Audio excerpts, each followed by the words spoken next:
ఇక తర్వాత చూస్తే English has also diversified itself, అంటే ఆంగ్ల భాష అనేది దానిని అదే స్వయంగా వైవిధ్యపరుచుకుందంట. అంటే ఒక్కొక్క చోట ఇది మాట్లాడే విధానాన్ని బట్టి, దీన్ని మాట్లాడే రీతిని బట్టి ఇది వైవిధ్యభరితంగా ఉంది. ఎలా ఉందంటే American variety, Australian variety, British variety, Caribbean variety, Indian variety, New Zealand variety, ఇలా ఉంది. American variety, Australian variety, British variety, Caribbean variety, Indian variety, New Zealand variety. Indian వెరైటీని ఏమంటారంటే ఏషియన్ వెరైటీ అనే పేరుతో కూడా పిలుస్తారు. ఇండియన్ వెరైటీని ఏషియన్ వెరైటీ అనే పేరుతో కూడా పిలుస్తారు. అలా గుర్తుంచుకుంటారు. కోడ్ చూసుకోండి. ఏబిసిలను ఇండియాలో న్యూగా నేర్పిస్తున్నారు. ఏబిసిలను ఇండియాలో ఎలా నేర్పిస్తున్నారంటే న్యూగా నేర్పిస్తున్నారు. ఏ అంటే American variety, Australian variety. B అంటే బ్రిటిష్ వెరైటీ. సి అంటే కరేబియన్ వెరైటీ. ఇండియాలో అంటే ఇండియన్ వెరైటీ. న్యూగా నేర్పిస్తున్నారంటే న్యూజిలాండ్ వెరైటీ. ఇక చూసినట్లయితే English language has been cause of death of many minor languages, some linguistics to called it a bulldozer. ఆంగ్ల భాష అనేది చాలా చిన్న భాషలు అంతరించిపోవడానికి కారణమైంది. కాబట్టి దీనినే కొంతమంది భాషావేత్తలు ఏ పేరుతో పిలిచారంటే బుల్డోజర్ లాంగ్వేజ్ అనే పేరుతో పిలవడం జరిగింది. ఆంగ్ల భాష అనేది చాలా చిన్న చిన్న భాషల యొక్క మరణానికి, అవి అంతరించిపోవడానికి కారణమైంది. కాబట్టి కొన్ని మంది భాషావేత్తలు దీన్ని ఏ పేరుతో పిలిచారంటే బుల్డోజర్ అనే పేరుతో పిలవడం జరిగింది. ఇక తరువాతి టాపిక్ని మనం చూసుకున్నట్లయితే నేచర్ ఆఫ్ ది లాంగ్వేజ్, అంటే భాష యొక్క స్వభావం. నేచర్ ఆఫ్ లాంగ్వేజ్, భాష ఎలాంటి స్వభావాన్ని కలిగి ఉంటుంది. Most of the countries language is believed to have originated from A divine source. చాలా దేశాలంట భాష అనేది ఒక దైవిక మూలం అని నమ్మాయంట. దైవిక మూలం చాలా చాలా ఇంపార్టెంట్. చాలా దేశాలు భాష ఎలా పుట్టింది అని నమ్మాయంటే ఒక దైవ సంబంధం, అంటే దేవుడే మానవుడికి భాషను ప్రసాదించాడు అని చెప్తుంది. ఈ దైవిక మూలం అని చెప్పిన వ్యక్తి ఎవరంటే ట్రాంబెట్. మానవుడికి భాషను దేవుడే ఇచ్చాడు అని చెప్పిన వ్యక్తి ట్రాంబెట్ గారు. చాలా దేశాలు ఏమని నమ్మినాయి, భాష అనేది దేవుడి నుంచే పుట్టింది, డివైన్ సోర్స్. ఇది గుర్తుంచుకోండి. చాలా దేశాలు ఏమని నమ్మినాయి, డివైన్ సోర్స్ అంటే భాషను మానవుడికి దేవుడే ప్రసాదించాడని నమ్మినాయి. Some of the earliest theories, కొన్ని తొలి సిద్ధాంతాలు ఏం చెప్పినాయి అంటే భాష ఎలా పుట్టిందని. ఆ కొన్ని తొలి సిద్ధాంతాలు ఏంటంటే బోబో థియరీ, హోహో థియరీ, డింగ్ డాంగ్ థియరీ. బోబో థియరీ లైబ్నిజ్. బోబో థియరీని ఎవరు చెప్పారంటే లైబ్నిజ్ గారు. లైబ్నిజ్ ఏం చెప్తాడంటే భాషను మానవుడు కొన్ని పశుపక్షాదులు చేసిన ధ్వనులను అనుకరించడం వల్లనే భాష పుట్టింది అంటాడు. ఈ బోబో థియరీ కానీ హోహో థియరీని నోరి చెప్పడం జరిగింది. నోరి ఏం చెప్తాడంటే మానవుడు వ్యక్తిగతంగా కానీ సమిష్టిగా కానీ శ్రమతో కూడిన పనులు చేసేటప్పుడు కొన్ని ధ్వనులు చేశాడు, ఆ ధ్వనుల నుంచే భాష పుట్టింది అని చెప్తాడు. అంటే పడవ నడిపేటప్పుడు చేసినటువంటి హైలస్సా శబ్దాలు, రజకుడు బట్టలు ఉడికేటప్పుడు చేసినటువంటి ఇస్ శబ్దాలు, పల్లకీ మోసేవాడు చేసినటువంటి యోహోం శబ్దాల నుంచే భాష పుట్టిందని చెప్తాడు. యోహో థియరీని నోరి. డింగ్ డాంగ్ థియరీని చెప్పింది ఎవరంటే మ్యాక్స్ ముల్లర్. ఈ మ్యాక్స్ ముల్లర్ ఏం చెప్తాడంటే ప్రకృతిలో ఉన్న ప్రతి వస్తువు కూడా కొన్ని రకాలైన ప్రకంపనలు చేస్తూ ఉంటుంది. అంటే మోగే గంటకంటి ప్రకంపన, గనగన పారే నది, జలజల నవ్వే నవ్వు, పకపక ఏడ్చే ఏడ్పు, వలవల, ఇలాంటి ప్రకంపనల నుంచే భాష పుట్టింది అని చెప్తాడు. ఇవన్నీ కూడా కొన్ని ప్రథమ సిద్ధాంతాలు. Some of the earliest theories ఏమేంటి, బోబో థియరీ, హోహో థియరీ, డింగ్ డాంగ్ థియరీ. ఇవన్నీ భాష ఎలా పుట్టింది. బోబో థియరీ అయితే పశుపక్షాదులు చేసే ధ్వనులను అనుకరించడం వల్లనే పుట్టింది అంటది. హోహో థియరీ అంటే శ్రమతో కూడిన పనులు చేసినప్పుడు చేసినటువంటి ధ్వనుల నుంచే భాష పుట్టింది. ఇదైతే డింగ్ డాంగ్ థియరీ అయితే కొన్ని ప్రకంపనలను, వస్తువులు చేసినటువంటి ప్రకంపనల ఆధారంగానే భాష పుట్టింది అని చెప్తుంది. None of these theories are able to establish with proper evidence how language began. ఇవి ఏం చెప్పినప్పటికీ కూడా ఈ థియరీస్ ఏవి కూడా భాష ఇలా పుట్టింది అని సరైన ఆధారాన్ని ఇవ్వలేకపోయినాయి. భాష అనేది ఎలా పుట్టింది అని మనకి సరైన ఆధారాన్ని ఇవ్వలేకపోయినాయి. We have more than 3000 languages today. మనకి ప్రస్తుతం 3000కు పైగా భాషలు ఉన్నాయి. మనం ప్రస్తుతం ఎన్ని భాషలు ఉన్నాయంటే ప్రపంచంలో we have more than 3000 languages today. ఇది ఫస్ట్ అసలు చాలా దేశాలు ఏమని నమ్మినాయి, భాష అనేది ఒక దైవిక మూలం, డివైన్ సోర్స్ అని చెప్పి నమ్మినాయి. కొన్ని తొలి సిద్ధాంతాలు, some of the earliest theories ఏమేంటవి, బోబో థియరీ, హోహో థియరీ, డింగ్ డాంగ్ థియరీ. ఇవేవి కూడా సరైన ఆధారాన్ని ఇవ్వలేకపోయినాయి. భాష ఇలా పుట్టిందని సరైన ఆధారాన్ని అయితే మనకి ఇవ్వలేకపోయినాయి. మనకి ప్రస్తుతం ప్రపంచంలో ఎన్ని భాషలు ఉన్నాయంటే 3000కు పైగా భాషలు ఉండడం జరిగింది. తర్వాత డిస్టింక్టివ్ ఫీచర్స్ ఆఫ్ లాంగ్వేజ్ అంటే భాష యొక్క విలక్షణమైన లక్షణాలు, మానవ భాష యొక్క ప్రత్యేకమైన లక్షణాలని కూడా చెప్పవచ్చు. భాష విలక్షణమైన లక్షణాలు ఏ లక్షణాలను కలిగి ఉంటుంది అంటే language is systematic. Language is first లక్షణం, language is systematic. Language is systematic in the sense language has many rules. Language is systematic అని చెప్పే భాష లక్షణం ఏంటంటే language has many rules. Language has many rules అంటే చాలా నియమాలను కలిగి ఉంటుంది. భాష అనేది చాలా నియమాలను కలిగి ఉంటుంది అని చెప్పే భాషా లక్షణం ఏంటంటే లాంగ్వేజ్ ఈజ్ సిస్టమాటిక్. ఇది ఒకటి గుర్తుంచుకోండి, language has many rules. Which distinctive feature of language says language is many rules అంటే లాంగ్వేజ్ ఈజ్ సిస్టమాటిక్. ఇది ఒకటి గుర్తుంచుకోండి. మనం మెనీ రూల్స్ పెట్టుకున్నప్పుడే సిస్టమాటిక్గా ఉంటాం. ఇది ఇలా గుర్తుంచుకోండి. ఎప్పుడైతే మనం ఎక్కువ రూల్స్ పెట్టుకుంటామో ఇలా ఉండకూడదు, ఇలా ఉండాలని, ఎప్పుడైతే మనం మెనీ రూల్స్ పెట్టుకుంటామో అప్పుడే సిస్టమాటిక్గా ఉంటాం. Which distinctive features says language has many rules అని అడుగుతాడు అంటే లాంగ్వేజ్ ఈజ్ సిస్టమాటిక్. ఇక రెండో లక్షణం చూసుకున్నట్లయితే language is arbitrary. Language is arbitrary. Language is arbitrary in the sense each language chooses its own system of speech sounds. అంటే arbitrary అంటే ఏం చెప్తుంది, ప్రతి లాంగ్వేజ్ కూడా ప్రత్యేకమైన సిస్టమ్ ఆఫ్ స్పీచ్ సౌండ్స్ ఉంటుందంట. ప్రతి లాంగ్వేజ్కి కూడా ఒక ప్రత్యేకమైన ఉచ్చారణ కలిగి ఉంటుంది, దాని యొక్క ప్రత్యేకమైన స్పీచ్ సౌండ్స్ను కలిగి ఉంటుంది. అంటే తెలుగులో మేక అంటాం, హిందీలో బకరా అంటాం, ఇంగ్లీష్లో గోట్ అంటాం. ప్రతి లాంగ్వేజ్ కూడా దాని ప్రత్యేకమైన సౌండ్స్ని కలిగి ఉందా లేదా, ఇలా ప్రత్యేకమైన ప్రతి భాష కూడా ప్రత్యేకమైన స్పీచ్ సౌండ్స్ని కలిగి ఉంటుంది అని చెప్పే భాషా లక్షణం ఏంటంటే లాంగ్వేజ్ ఈజ్ ఆర్బిటరీ. ఇక మూడో లక్షణాన్ని చూసుకున్నట్లయితే displacement. Displacement we are able to talk past, future and also places away from us. Displacement అంటేనే స్థానభ్రంశం అని. స్థానభ్రంశం అని మనము ఇప్పుడు ఏం జరుగుతుందో మాట్లాడలేం కదా, అదొక్కటే మాట్లాడటం కాదు కదా. నిన్న ఏం జరిగిందో మాట్లాడగలుగుతాం, రేపేం జరగబోతుందో మాట్లాడగలుగుతాం, ఇక్కడ ఏం జరుగుతుందోనో చెప్పలేం కదా, ఎక్కడెక్కడ ఏం జరుగుతుందో కూడా చెప్పగలుగుతాం. అమెరికాలో ఏం జరుగుతుందో, ఢిల్లీలో ఏం జరుగుతుందో, ప్యారిస్ ఒలింపిక్స్ గురించి, ప్రతి ఒక్క దాని గురించి మాట్లాడగలుగుతాం కదా. ఈ విధంగా మనం పాస్ట్ గురించి, ఫ్యూచర్ గురించి, మళ్ళా మనకి దూరంగా ఉన్న ప్రదేశాలను గురించి and also places away from us, మనకు దూరంగా ఉన్నటువంటి ప్రదేశాలను గురించి కూడా మాట్లాడగలం అని తెలియజేసే భాషా లక్షణమే డిస్ప్లేస్మెంట్. లాంగ్వేజ్కి చాలా రూల్స్ ఉంటాయంటే సిస్టమాటిక్. ప్రతి లాంగ్వేజ్కి కూడా own system of speech sounds ఉంటాయని చెప్పి భాషా లక్షణం లాంగ్వేజ్ ఈజ్ ఆర్బిటరీ. డిస్ప్లేస్మెంట్ అంటేనే స్థానభ్రంశం. మనం ప్రజెంట్ ఏం జరుగుతుందోనే కాదు, పాస్ట్లో ఏం జరిగింది, ఫ్యూచర్లో ఏం జరిగింది, మనకి దూరంగా ఉన్నటువంటి ప్రదేశాలలో ఏం జరుగుతుంది అని చెప్పే భాషా లక్షణం ఏంటంటే చెప్పగలం అని తెలియజేసే భాషా లక్షణమే డిస్ప్లేస్మెంట్. ఇంకా ఏం చెప్తుంది డిస్ప్లేస్మెంట్, బీస్ కెన్ కమ్యూనికేటెడ్ టు అదర్ బీస్ about the source of honey and the distance as well as the amount of honey available uses a dance called wiggle. తేనెటీగలంట తేనె ఎంత మొత్తంలో లభిస్తుంది, ఎంత దూరంలో లభిస్తుంది, ఆ తేనె ఉన్న మార్గం ఎటు అనేది ఒక తేనెటీగ నుంచి వేరొక తేనెటీగకి ఒక నృత్యం చేస్తూ తెలియజేస్తాయంట. ఆ నృత్యం పేరే విగిల్ డ్యాన్స్. విగిల్ డ్యాన్స్ గుర్తుంచుకోండి. ఇది కూడా దేనికి చెందుతుందంటే డిస్ప్లేస్మెంట్కే చెందుతుంది. తేనెటీగలు తేనె ఉన్న మార్గాన్ని ఒక తేనెటీగ నుంచి వేరొక తేనెటీగకి విగిల్ డ్యాన్స్ ద్వారా తెలియజేస్తుంది అని తెలియజేయు భాషా లక్షణం కూడా displacement. Distinctive feature of the language ఏంటంటే డిస్ప్లేస్మెంట్. ఈ 2 పాయింట్లు గుర్తుంచుకోండి.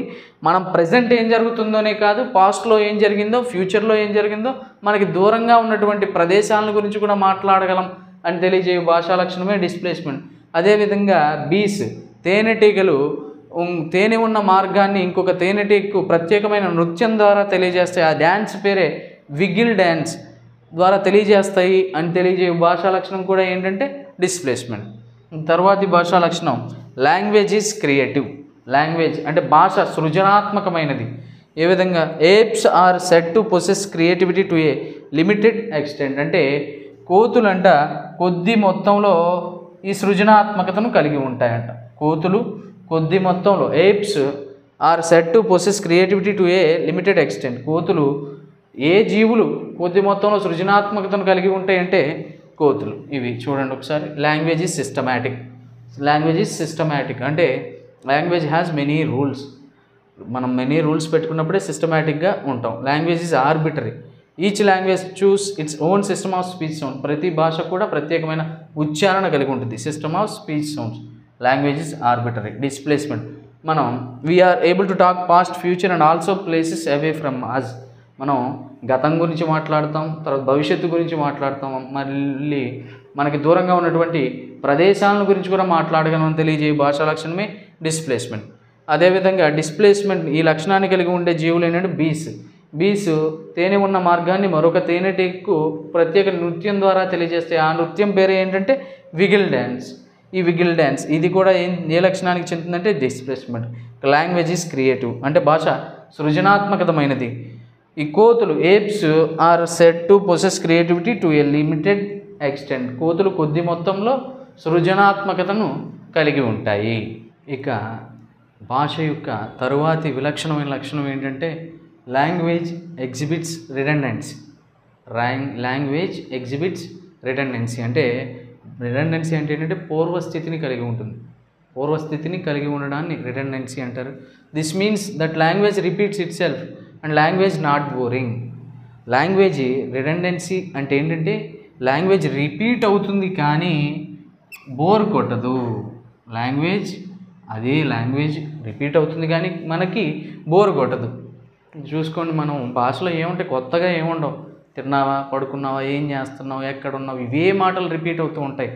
ఇవి ఎన్నిసార్లు మనం పలుకుతున్నప్పటికీ ఇది భాష అనేది మనకి బోర్ కొట్టదు అని తెలియజే భాషా లక్షణమే language exhibits redundancy. Language exhibits redundancy. చూడండి, రిడెండెన్సీ, రిపీట్, రీ ఉన్నాయిగా గుర్తుపెట్టుకోండి. భాష రిపీట్ అవుతుంది కానీ బోర్ కొట్టదు అని తెలియజే భాషా లక్షణం ఏంటంటే language exhibits redundancy. Next, language is extendable. Language is extendable అంటే భాష వ్యాప్తి చెందగలదు అని తెలియజేస్తుంది ఈ లక్షణం. అదేం చెప్పలేదు మనకి. భాష వ్యాప్తి చెందగలదు అనేది కూడా మానవ భాష యొక్క ప్రత్యేక లక్షణాలు. వేరొక భాష వ్యాప్తి చెందలేదు, మానవ భాష మాత్రమే వ్యాప్తి చెందగలదు. నెక్స్ట్ లక్షణం, లాంగ్వేజ్ ట్రాన్స్మిట్స్ కల్చర్. భాష అనేది సంస్కృతిని ప్రసరింపజేస్తుంది. ఇదేం చెప్తుందో చూద్దాం. Thank you, sorry expressions like this is a sign of acquiring the culture of the languages will end. ధన్యవాదాలు, క్షమించండి, ఇలాంటి పదాలు వాడడం వల్ల మనం మాట్లాడుతున్న భాషల యొక్క సంస్కృతి ప్రసరించబడుతుందంట. థ్యాంక్ యూ, సారీ ఎక్స్ప్రెషన్స్ గుర్తుంచుకోండి. లాంగ్వేజ్ ట్రాన్స్మిట్స్ కల్చర్ అని తెలియజేయు భాషా లక్షణం ఏంటంటే thank you, sorry expressions. Repeat అవుతుంది కానీ బోర్ కొట్టదని తెలియజేయు భాషా లక్షణం రిడెండెన్సీ. లాంగ్వేజ్ వ్యాప్తి చెందగలదు. Language is extendable. నెక్స్ట్ ఇది language exhibits prevarication. Language exhibits prevarication. Prevarication means the ability to tell lies. అంటే ప్రీవెరికేషన్ అంటే అబద్ధాలు చెప్పగలిగే సామర్థ్యాన్నే ప్రీవెరికేషన్ అంటారు. అబద్ధాలు చెప్పగలిగే సామర్థ్యాన్ని ఏమంటారు? ప్రీవెరికేషన్. రిపీట్ అవుతుంది కానీ బోర్ కొట్టదు. Repeat itself, not boring, redundancy. భాష వ్యాప్తి చెందగలదు. Language is extendable. Thank you, sorry మొదలైన ఈ ఉచ్చారణలు ఏం తెలియజేస్తాయి? భాషను సంస్కృతి వైపు ప్రసరింపజేస్తాయి. నెక్స్ట్, ప్రీవెరికేషన్ అంటే అబద్ధాలు చెప్పగలదు. Ability to tell lies. This feature means that we are only living beings who can tell lies. ఈ ప్రపంచంలోని జీవకోటిలో మనం మాత్రమే అబద్ధాలు చెప్పగలమంట. ఇంకే జీవకోటి, ఏ జీవరాశి అబద్ధాలు చెప్పలేదని ఈ లాంగ్వేజ్ ఎగ్జిబిట్స్ ప్రీవెరికేషన్ అనే మానవ భాష లక్షణం చెప్తుంది. ఎగ్జాంపుల్ ఏంటంటే పంచతంత్ర, యూసఫ్ ఫేబుల్స్, అక్బర్ బీర్బల్ స్టోరీస్. పంచతంత్ర కథలు కావచ్చు, ఈసఫ్ కథలు కావచ్చు, అక్బర్ బీర్బల్ కథలు కావచ్చు, అవేవి నిజాలు కావు, మనమే కల్పించి చెప్తున్నాం.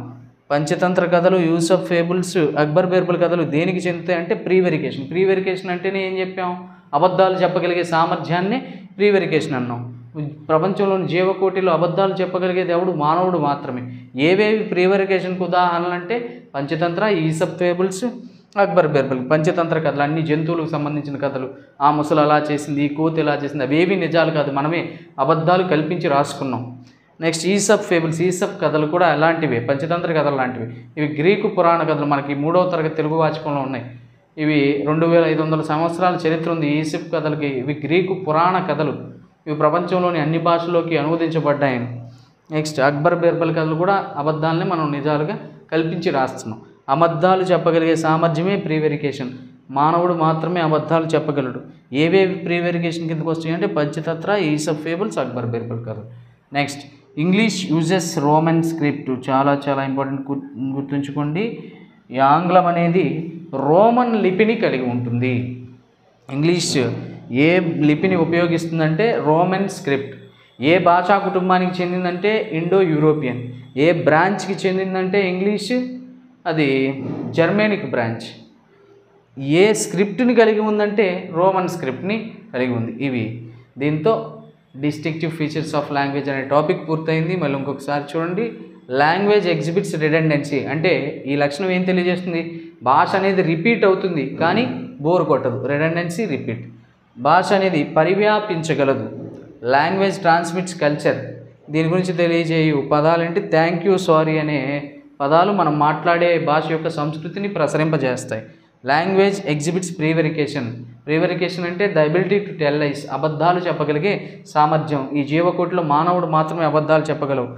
లాంగ్వేజ్ ఎగ్జిబిట్స్ ప్రీవెరికేషన్ గురించి తెలియజే ఎగ్జాంపుల్స్ ఏంటి? పంచతంత్ర, యూసప్ ఫేబుల్స్, అక్బర్ బీర్బల్ కథలు. English uses Roman script. ఈ ఆంగ్ల భాష అనేది రోమన్ స్క్రిప్ట్ని ఉపయోగిస్తుంది. తర్వాత టాపిక్ ఏంటంటే importance of learning English as a second language in India. భారతదేశంలో ఆంగ్ల భాషను రెండవ భాషగా ఉపయోగించడంలోని ప్రాముఖ్యం ఏంటో చూద్దాం. 8th schedule of our constitution discuss about the importance of learning English as a second language. మన రాజ్యాంగంలోని 8వ షెడ్యూల్ ఆంగ్లంను రెండవ భాషగా మన దేశంలో నేర్చుకోవటం యొక్క ప్రాముఖ్యాన్ని చర్చించిందంట. ఏ షెడ్యూల్ ఇంగ్లీష్ని రెండవ భాషగా నేర్చుకోవటం యొక్క ప్రాముఖ్యంని చర్చించిందంటే 8th schedule. A 5-year-old child who enters the school already knows nearly 300 to 350 words. ఒక 5 సంవత్సరాల బాలుడు అప్పుడే పాఠశాలలో ప్రవేశిస్తున్న బాలుడికి దగ్గరగా 300 నుంచి 350 పదాలు ఆంగ్లంలో ముందుగానే తెలిసి ఉంటాయంట. 5 సంవత్సరాల బాలుడు పాఠశాలలో ప్రవేశించబోతున్న బాలుడికి ఎన్ని పదాలు ఆంగ్లంలో తెలిసి ఉంటాయి ముందుగానే అంటే 300 నుంచి 350 పదాలు. English is a library language. ఇంగ్లీష్నే లైబ్రరీ లాంగ్వేజ్, గ్రంథాలయ భాష అని కూడా పిలుస్తారు. English also has acquired a label as language of social status. English ఒక లేబుల్ని కూడా కలిగి ఉందంట. సామాజిక స్థాయి, సామాజిక హోదా. ఎప్పుడైతే మనం ఇంగ్లీష్లో మాట్లాడుతున్నామో సమాజంలో ఒక ప్రత్యేక హోదా, ప్రత్యేక గుర్తింపు లభిస్తుందని. To tells about the importance of English as second language, Martin juice tells a story, A cat and 4 kittens. English రెండవ భాషగా దాని యొక్క ప్రాముఖ్యాన్ని తెలియజేసేందుకు మార్టిన్ జూస్ అనే ఆయన మన కథ రాశాడు. ఆ కథ పేరు ఏంటంటే a cat and 4 kittens. Martin Joos, గుర్తుంచుకోండి. మార్టిన్ జూస్ ఆంగ్లంని రెండవ భాషగా దాని యొక్క ప్రాముఖ్యాన్ని తెలియజేసేందుకు రాసిన కథ పేరే ఏ క్యాట్ అండ్ 4 kittens. ఎలా గుర్తుపెట్టుకుంటారంటే క్యాట్ జ్యూస్ తాగింది అని గుర్తుంచుకోండి. క్యాట్ ఏం తాగింది? జ్యూస్. మార్టిన్ జ్యూస్ రాసిన స్టోరీయే ఏ క్యాట్ అండ్ 4 kittens. ఇది importance of learning English as second language in India. భారతదేశంలో ఆంగ్లంను రెండవ భాషగా నేర్చుకోవడంలోని ప్రాముఖ్యత. ఈ రాజ్యాంగంలోని ఏ షెడ్యూల్ ఈ సెకండ్ లాంగ్వేజ్గా ఇంగ్లీష్ యొక్క ప్రాముఖ్యాన్ని డిస్కస్ చేసిందంటే 8th షెడ్యూల్. ఒక 5 సంవత్సరాల బాలుడు అప్పుడే పాఠశాలలో ప్రవేశిస్తున్న బాలుడికి దగ్గరగా 300 నుంచి 350 పదాలు ఆంగ్లంలో ముందుగానే తెలిసి ఉంటుందంట.